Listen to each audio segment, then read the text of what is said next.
নমস্কার ফ্রেন্ড, আজকে আমি চলে এসেছি আর একটা সুন্দর জনপ্রিয় সিনেমার আলোচনা নিয়ে, যে সিনেমাটি 2003 সালে মুক্তি পেয়েছিল। আর এই ছবিতে মুখ্য চরিত্রে অভিনয় করেছিল মিঠুন চক্রবর্তী ও তার পাশে ছিল রচনা ব্যানার্জি, লাবণী সরকার, কৌশিক ব্যানার্জি, তাপস পাল, যিশু সেনগুপ্ত, দুলাল লাহিড়ী আরও অনেকে। এই সিনেমাটি actually gangster action thriller movie. আর এই জনপ্রিয় সিনেমাটির পরিচালনা করেছিলেন স্বপন সাহা। আর স্বপন সাহাকে অনেকেই ভালো করে চেনে। স্বপন সাহা আগে বেশ কিছু সিনেমা দর্শকদের উপহার দিয়েছিল, তার মধ্যে বেশিরভাগই সুপারহিট ছিল। এই সিনেমার সঙ্গীত দিয়েছিল বাবুল বোস। আর বাবুল বোস তখনকার দিনে একটি জনপ্রিয় সঙ্গীত পরিচালক হিসেবে পরিচিত ছিল। এই সিনেমাতে যেমন অ্যাকশন আছে, তেমন অ্যাকশনের পাশাপাশি মিঠুন চক্রবর্তীর একটা বড় ডায়লগও আছে, আমার এক কথা 100 কথার সমান। এই ডায়লগটি তখন এই সিনেমাতে খুবই একটা জনপ্রিয় ডায়লগ হিসেবে পরিচিত ছিল। এবং সিনেমার গল্পের পাশাপাশি সিনেমাতে রয়েছে দুটো গ্যাংস্টারের মধ্যে লড়াই। আর আছে এই সিনেমাতে কিছু রোমান্টিক সিন। তো বন্ধুরা, আগেকার দিনে যে অ্যাকশনগুলো হতো সিনেমাতে, এখনকার দিনের অ্যাকশনের সঙ্গে সেই অ্যাকশনের তুলনা করাটা উচিত হবে না। তবে এটা বলতে পারি, তখনকার দিনে বাংলা হিন্দি সিনেমাতে যে অ্যাকশনগুলো দেখা যেত, ওইগুলো একদম খারাপ কিছু না। তখনকার দিনে ভিএফএক্সের ব্যবস্থা ছিল না হয়তো, কিন্তু না থাকলেও তখনকার দিনের অ্যাকশনগুলোও অনেকটা সুন্দর লাগতো। তো চলুন ফ্রেন্ডস, দেরি না করে এবার সিনেমার কাহিনীর দিকে আমরা এগোই। নিষ্পাল সিং নিবেদিত, সুরিন্দর ফিল্মস প্রযোজিত গুরু পরিচালনা করেছিলেন স্বপন সাহা আর সঙ্গীত দিয়েছিলেন বাবুল বোস। সিনেমাটি মুক্তি পায় 2003 সালে। এই সিনেমাতে মেন ক্যারেক্টার মিঠুন চক্রবর্তীর, যার ক্যারেক্টার নাম হচ্ছে রাজা এবং গুরু। তারপরে আছে যিশু সেনগুপ্ত, তার ক্যারেক্টার নাম হচ্ছে জিৎ, পুলিশ অফিসার। তারপরে আছে রচনা ব্যানার্জি, যার ক্যারেক্টার নাম হচ্ছে রিঙ্কি। তারপরে আছে লাবণী সরকার, যার ক্যারেক্টার নাম হচ্ছে ওসি রীনা রায়। দিয়ে কৌশিক ব্যানার্জি আছে, তার ক্যারেক্টার নাম হচ্ছে কেদারনাথ। সে একজন গ্যাংস্টারের চরিত্রে অভিনয় করেছিলেন। তো সিনেমা শুরু হয় একটা সুন্দর পরিবারের গল্প নিয়ে। যেই পরিবারে থাকে একটি বড় দাদা, তার থাকে দুটো বোন আর একটা ছোট ভাই আর তার মা। এই তাদের পরিবার। বড় দাদা মানে মিঠুন চক্রবর্তী, সে অটো চালিয়ে নিজের সংসার চালায়। অন্যদিকে তার ছোট ভাই পুলিশ হওয়ার চেষ্টায় থাকে। ও তার দুটি বোন, একটা বোন ডাক্তার হতে চায় আর একটা বোন পড়াশোনায় ভালো না বলে তার তাড়াতাড়ি বিয়ের ব্যবস্থা করে বাড়ি থেকে। তো এইভাবেই চলতে থাকে সবার ইচ্ছা পূরণের ব্যাপার। কিন্তু অন্যদিকে মিঠুন চক্রবর্তী মানে রাজা, সে কোনো ঝামেলার মধ্যে জড়াতে চায় না। সে ভাবে যে আমি কোনো ঝামেলার মধ্যে জড়াবো না, আমার পরিবারকে নিয়ে আমি বেশ আর পাঁচটা ফ্যামিলির মতো সুন্দরভাবে বাঁচবো। কিন্তু তাদের জীবনে চলে আসে মিঠুন চক্রবর্তীর দুটো যে বোন আছে, ওই বোনদের উপরে নজর পড়ে একটা গুন্ডার। আর সে তাদেরকে দেখে খুবই অন্যভাবে অনুভব করতে থাকে। আর সেই জিনিসটা তার ছোট ভাই যিশু সেনগুপ্ত মানে জিৎ, তার একদম পছন্দ নয়। সে প্রতিবাদ করতে যাবে, কিন্তু সেখানে মিঠুন মানে রাজা তাকে বাধা দেয়। দিয়ে পরে সেই গুন্ডার দল তারা গাড়ি নিয়ে বেরিয়ে যায়। অন্যদিকে মিঠুনের ভাই যিশু সেনগুপ্ত, সে একটা পুলিশ অফিসারের বোনের সঙ্গে প্রেম করে। আর অন্যদিকে মিঠুনের আর একটা বোন, সে প্রেম করে একটা বড়লোক ঘরের ছেলের সঙ্গে। আর মিঠুনের আর একটা বোন লকেট চ্যাটার্জি, সে ডাক্তারি হওয়ার জন্য চেষ্টায় থাকে। যিশু সেনগুপ্ত মানে রাজা, সে যার সঙ্গে প্রেম করে সেই মেয়েটি তাকে বলে তাদের বাড়ি বিয়ে করার কথা, কিন্তু সে নিজের পায়ে দাঁড়াতে পারে না।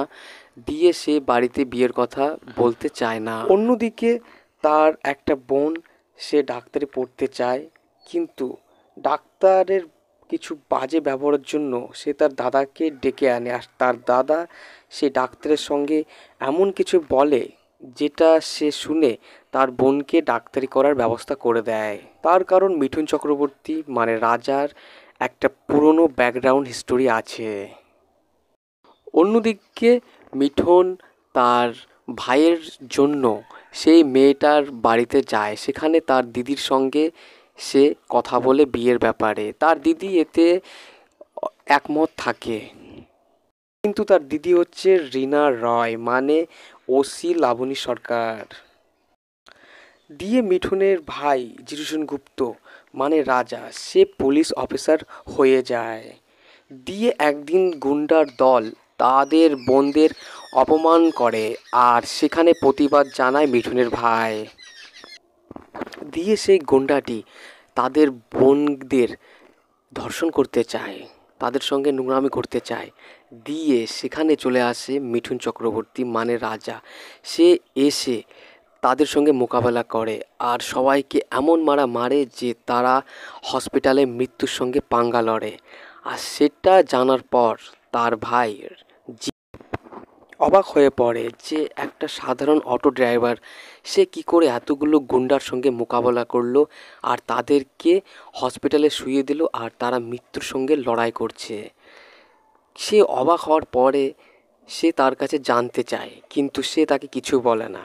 অ্যাকচুয়ালি সে হচ্ছে একজন গ্যাংস্টার আর তার লড়াই ছিল আর একটা গ্যাংস্টারের সঙ্গে। দিয়ে তাকে ধরে নিয়ে যায় তার ভাই থানায়। তার পুরোনো দিনের কথা, সে আগে একজন গ্যাংস্টার ছিল, কিন্তু গ্যাংস্টার হওয়ার আগে সে একজন সাধারণ মানুষই ছিল। তার বন্ধু ছিল ইকবাল মানে তাপস পাল, আর তাপস পাল ছিল বস্তিতে একজন বস্তির রক্ষা করার মানুষ হিসাবে। আর সেই বস্তির উপরে লোভ থাকে তার নাথ মানে কৌশিক ব্যানার্জির, আর সে চায় ওই বস্তিটা দখল করতে, কিন্তু সেখানে বাধা হয়ে দাঁড়ায় তার বিপক্ষে তাপস পাল মানে ইকবাল। আর ইকবাল ওই বস্তিতে বাধা দেওয়ার জন্য ইকবালকে সে কেদারনাথের লোকজন মেরে ফেলে। দিয়ে পরে বস্তি রক্ষা করতে চায় মিঠুন মানে রাজা, আর সে পরে হয়ে যায় একজন বড় গ্যাংস্টার। দিয়ে দুই গ্যাংস্টারের মধ্যে চলে বড় অশান্তির লড়াই। কিন্তু মিঠুনের কাকা সে কেদারনাথের দলেই কাজ করে, তার কারণ কেদারনাথের সাপোর্টে তারা একসময় বেঁচে ছিল।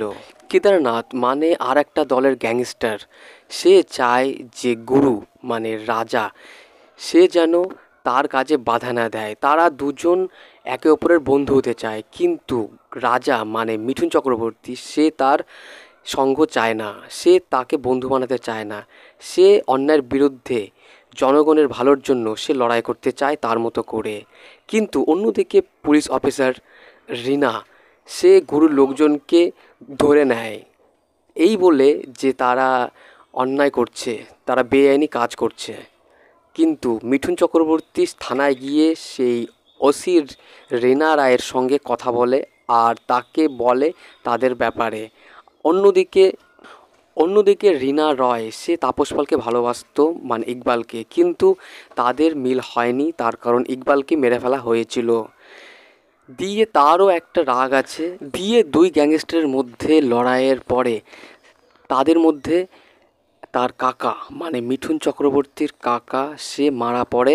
আর তিনি তার ভাইপোকে মানে গুরুকে বলেন যে তুই তোদের পরিবার নিয়ে এখান থেকে চলে যা অনেক দূরে, এই মারামারি গুলিগালাজ আর যেন তোদের জীবনে না আসে।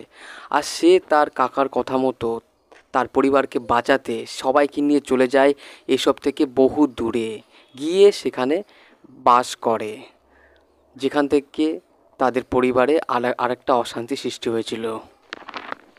সেই দুই গ্যাংয়ের মধ্যে লড়াইয়ের পরে সেখানে কিন্তু কেদারনাথ মারা যায় না, সেখান থেকে সে দূরে কোথাও চলে যায় আর তারা চলে আসে অন্য এক জায়গায়। দিয়ে পরে কেদারনাথ মানে কৌশিক ব্যানার্জি সে আসে আবার তাদের জীবনে। দিয়ে সে মিঠুনের মানে রাজার প্রেমিকা রচনা ব্যানার্জিকে ও তার মা ভাই বোন সবাইকে নিয়ে সে চলে যায় আর তাদেরকে বন্দি করে রাখে। আর সেখানে পৌঁছে যায় মিঠুন চক্রবর্তী মানে রাজা। আর ওখানে কেদারনাথ মানে কৌশিক ব্যানার্জি সে সবাইকে বলে মিঠুনের ব্যাপারে, আর বলে মিঠুনই গুরু একজন গ্যাংস্টার। দিয়ে সবাই অবাক হয়ে যায়, কিন্তু তাকে কেউ খারাপ মানুষ বলে মনে করে না। গুরু সেখানে পৌঁছে ওই কেদারনাথের লোকজনের সঙ্গে সে মোকাবেলা করতে থাকে।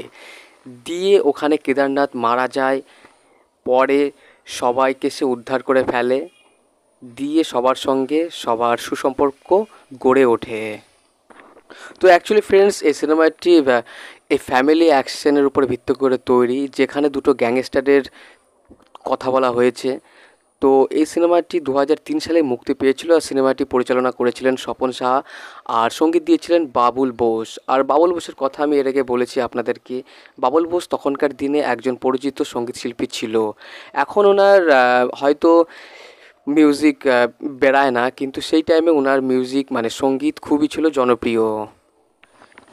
এই সিনেমাতে মুখ্য চরিত্রে অভিনয় করেছিলেন মিঠুন চক্রবর্তী, যার ক্যারেক্টার নাম ছিল গুরু এবং রাজা।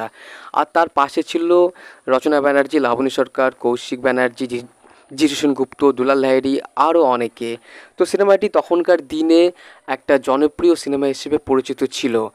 এই সিনেমার বাজেট ও বক্স অফিস কালেকশন নিয়ে আমি কোনো ইনফরমেশন পাইনি, তবে এইটুকু বলতে পারি এই সিনেমাটার বাজেট সেরকম কিছু না থাকলেও ছিল কিছু।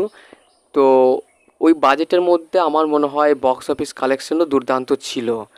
তো যাই হোক বন্ধুরা, এই ছিল সিনেমা নিয়ে কিছু আলোচনা। আশা করি আমার আলোচনাটি আপনাদের ভালো লেগেছে। যদি ভালো লেগে থাকে তাহলে সবার সঙ্গে শেয়ার করবেন। আমার চ্যানেলটি লাইক দিয়ে সাবস্ক্রাইব করে পাশে থাকা বেল আইকনটি টিপে আমার সঙ্গে থাকবেন। সকলে ভালো থাকবেন। নমস্কার।